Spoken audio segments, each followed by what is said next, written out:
It's Amy's Table, a girl's guide to living with Amy Tobin on Q102. Pull up a chair and join us.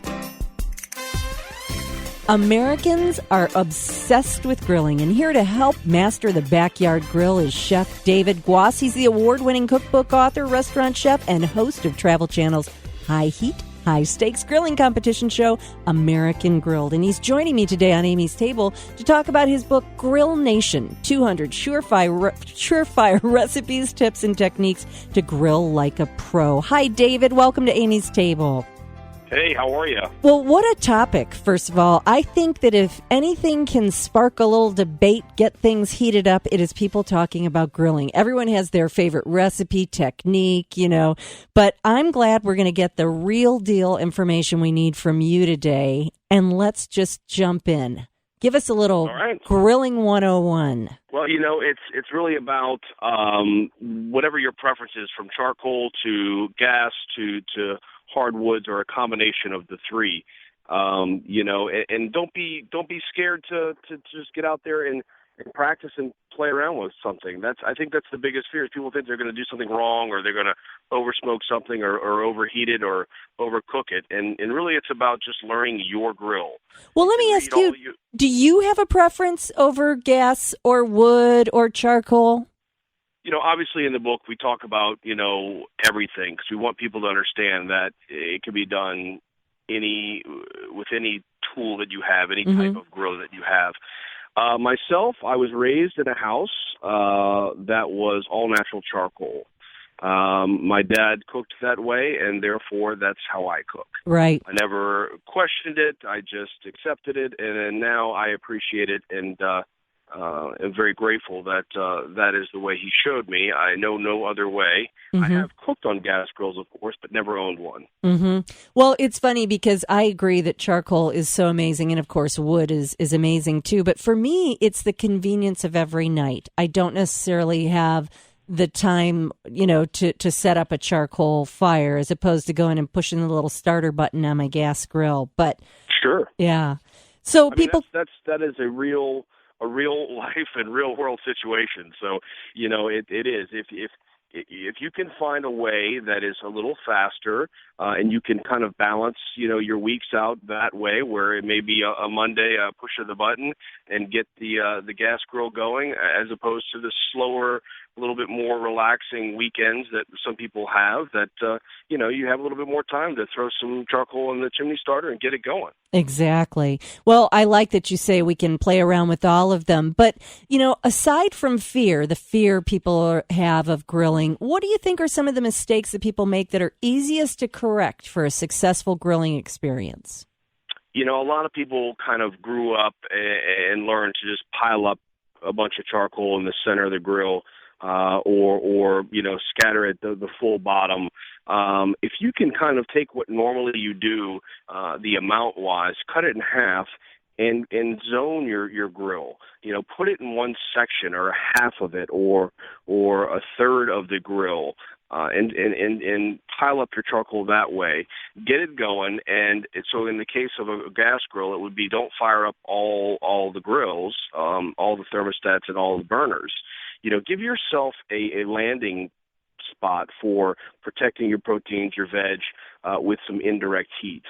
So what I mean by that is, we're always fighting for surface area on our grills, regardless of how large our grills are. It's like having a large house. You move in, you say, oh, this is such a big house, and then all of a sudden 2 years later you filled it, and it's like the walls are closing in. It's the same thing with a grill. Yep. You can buy the big mama jambas and get out there and say, wow, look at all this surface area, and then next thing you know, you're a couple weekends into it, and you're like fighting for that space. So if you zone your charcoals and give yourself a spot that you can pull things off of direct heat and put it on indirect, you'll really have, a safe place for your items to go. So, if you get flare-ups or anything like that, you can just throw it right onto the indirect portion of the grill. And that kind of is just that alone, that sort of that safety blanket, that idea that you have a place to put your salmon, your meat, your chicken, or your vegetables, or what have you, is a smart way to go about it. That is, you're in control. You know, it makes me think of years ago in cooking classes when I would have people just learning to cook and something would start to really boil or smoke. And people would say, they'd be like, oh no. Right. And I'd just say, hey, here's an idea. Lift the pot off the heat or, turn it down. And you're giving people. That happens. You panic. It's like yeah. instant panic. So if you have that mapped out a little bit, because you can almost anticipate that and plan for a flare-up, which it's going to happen. So, with the oils and the heavy fats and things like that, depending on what proteins you're using or olive oil that you've maybe, doused your vegetables with, there are going to be flare-ups. There's going to be things that hit the coals from the top of the grill that may cause a flare-up. So, it's important to have a secondary plan. Yeah, I think that makes so much sense. Well, okay, so we're going to zone our grills. One of the things that I know sometimes people do is they come in and they're just like, they blast it. We're going to grill this puppy on high heat and that's it. So you really suggest there are some options there as well, going low and slow versus high and hot. And when do we use which? Yeah, it's depending on, I can speak on proteins, it really is about the size. If you're somebody that likes to do, big old pork butts and, the beautiful shoulders and, these sort of heavy working cuts, what I mean by that is like, areas of the animal that sort of get a lot of work, muscly type of parts. You're going to want to be slow and low. That's the only way that you're going to be able to break down that muscle and create a tender, finished piece of meat. Whether they're pork cheeks or beef cheeks, anything that gets a lot of action on the animal is going to really require the slow and low. Things like, thin fillets of fish and salmon and, groupers and things like that. And, even, trout, you can kind of be in the middle at that point, not slow and low, but not, 300, 400, 500 degrees, grilling. For me, the hot grilling is okay if you have that landing spot, that sort of indirect area. So create a good crust on a piece of steak, whether it's a ribeye or a strip, or a hanger steak, which I absolutely adore, or skirt steaks. I like a char. I like, direct heat, good flame, hot grill. Make a couple turns, start the crust and the caramelization, but then you can kind of pull the meat off and sort of balance it in between the sort of the direct heat and the indirect heat. Those type of meats, can withstand sort of that high heat. Like I said, those larger parts and larger pieces, that the sort of more muscle base really tend to be, built for the slow and low. And of course, in when you do the slow and low, you're using your grill a bit like a roaster or the oven. And after you've gotten that nice crust on the steak and you move it to the lower zone, you're sort of roasting again. And I think that makes so much sense. And I bet it's clearer to a lot of people. But here's the other thing. It seems like everybody's smoking everything these days. I should say food-wise. That came out kind of funny. But I think that I love the flavor of smoked meats and smoked foods. And you actually have ways for us to turn our grills into a smoker without having to go out and buy one.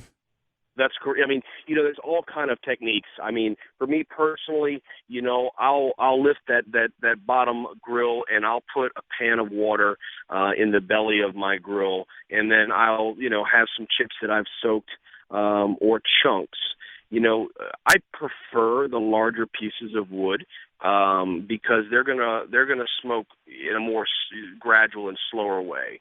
If you've got that dust of the pellets or sort of the sawdust, if you will, really fine chips, they're going to smoke up pretty quick. Now, depending on what you want, those are great. If you've got something that requires a little bit more time on it and you want to be softer with it in its temperature, I suggest having a slower release smoke with larger chunks of wood, whether it's cherry or apple or what have you. So putting the water at the bottom really helps to kind of just create a moist environment, because the other tendency is for this this meat or whatever you're smoking to dry out, Because here you are dropping the temperature and going a little longer to really envelop that smoke flavor in a slower sort of cooking method. You really can dry it out. So add that extra foil pan of water at the bottom, and then use your wood chunks, if you will, and always obviously make sure you're working off a grill that you can lid.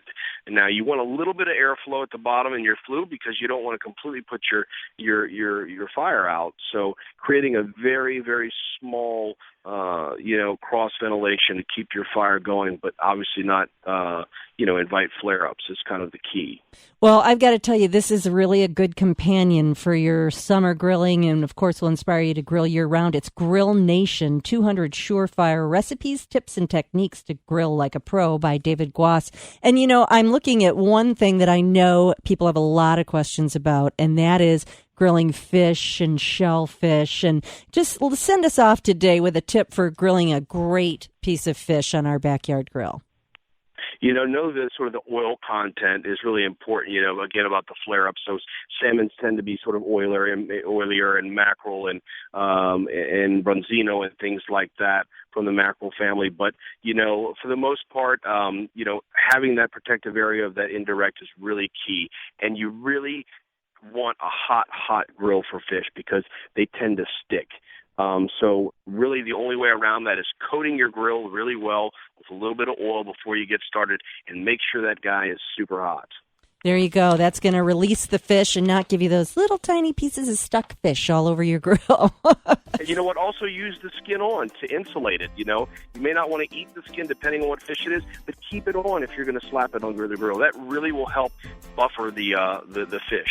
There you go. Well, make sure to look for David's book, Grill Nation, 200 Surefire Recipes, Tips, and Techniques to Grill Like a Pro by Chef David Guas. You can also find him on the Travel Channel's American Grilled.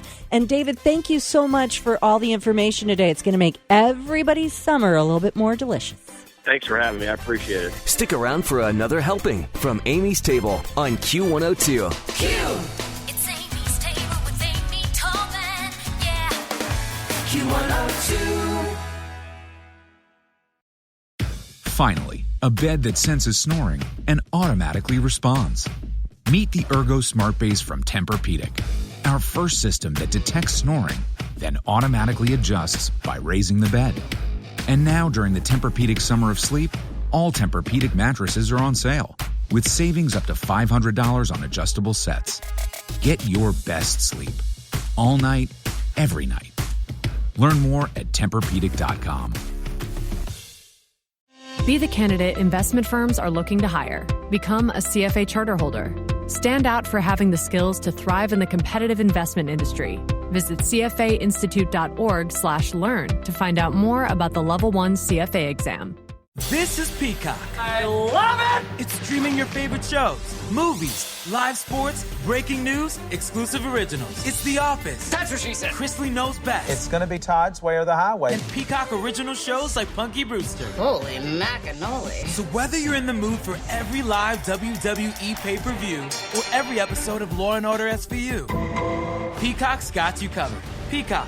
Watch for free, upgrade for more. Stream now at peacocktv.com.